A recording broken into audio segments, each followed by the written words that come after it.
Isso é uma equação, mas não é uma equação comum. Se o resultado é uma dízima que, quando arredondada, obtemos o número 1,618, que é considerado por muitos estudiosos antigos e atuais como o número perfeito, também conhecido como proporção áurea, número de ouro ou a razão de ouro, o número de Deus. Essa medida é usada na arquitetura, design, na música e até mesmo na natureza. Mas, do que se trata esse número? Por que ele é tão importante e considerado o número mais perfeito que existe? E como é aplicado até mesmo na natureza? Não foi o homem que o criou. Na verdade, vai um pouco além disso. Algumas pessoas dizem que essa medida é a prova da criação de Deus. Em matemática, a proporção áurea pode ser classificada como uma constante real, algébrica e irracional, obtida quando dividimos uma linha em duas partes não iguais. A parte mais longa, representada pela letra A, dividida pela parte menor, representada pela letra B, é igual à soma de A mais B dividida por A, ambos iguais a 1,618. Assim como fizemos no quadro no início do vídeo. Espero que a imagem o ajude a entender melhor.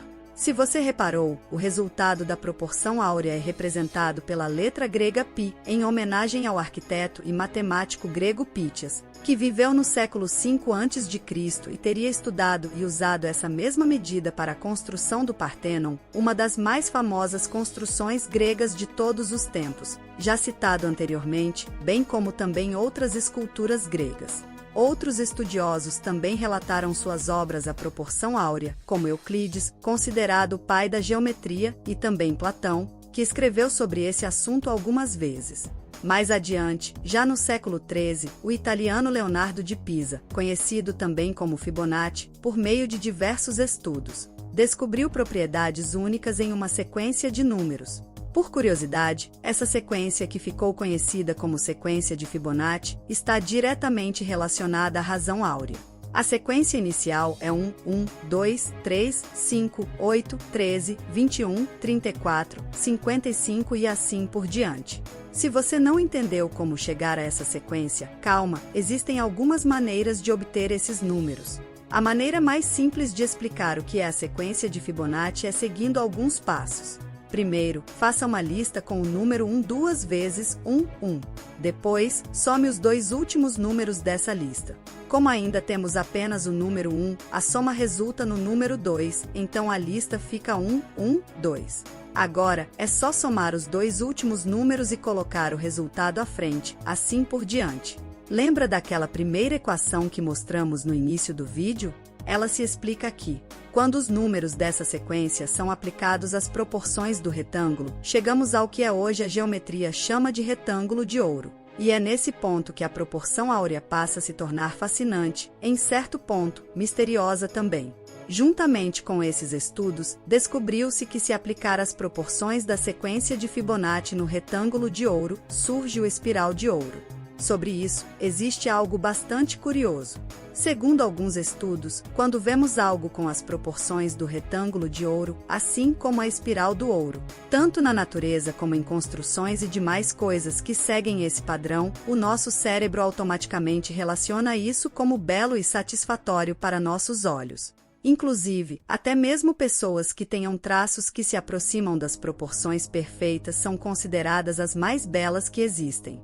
Pode-se encontrar o espiral de ouro em diversas formas da natureza, desde plantas como samambaias, flores ou furacões, conchas do mar e até mesmo na formação das estrelas da galáxia mais próxima da Terra. Podemos encontrar os padrões da proporção áurea em abundância na natureza. Segundo alguns estudos sobre esse tema, a proporção áurea se reflete desde a organização dos ossos, tanto de humanos como de outros animais, na formação de veias e nervos do corpo de mamíferos, na disposição das pétalas de flores, nos galhos das árvores, na geometria dos cristais, nas proporções de compostos químicos e até nas moléculas de DNA. Nas flores, por exemplo, o número das pétalas que crescem em forma de espiral segue a sequência de Fibonacci. Em outras, as sementes são frequentemente produzidas do centro para as extremidades, como nos girassóis. Já a forma como os galhos das árvores crescem também reflete nos números de Fibonacci, assim como os padrões adotados por raízes, tanto de árvores e outras plantas, como também de algas marinhas. não só na natureza, mas em diversos momentos e ambientes, como, por exemplo, as pirâmides de Gizé, no Egito, consideradas uma das maravilhas do mundo, e onde encontramos facilmente as medidas padrões aplicadas em suas construções. Aliás, o pentagrama, com seus diversos triângulos, possui uma quantidade infinita de retângulos de ouro, como já dissemos. Outra obra criada a partir dessas medidas é o Parthenon, na Grécia.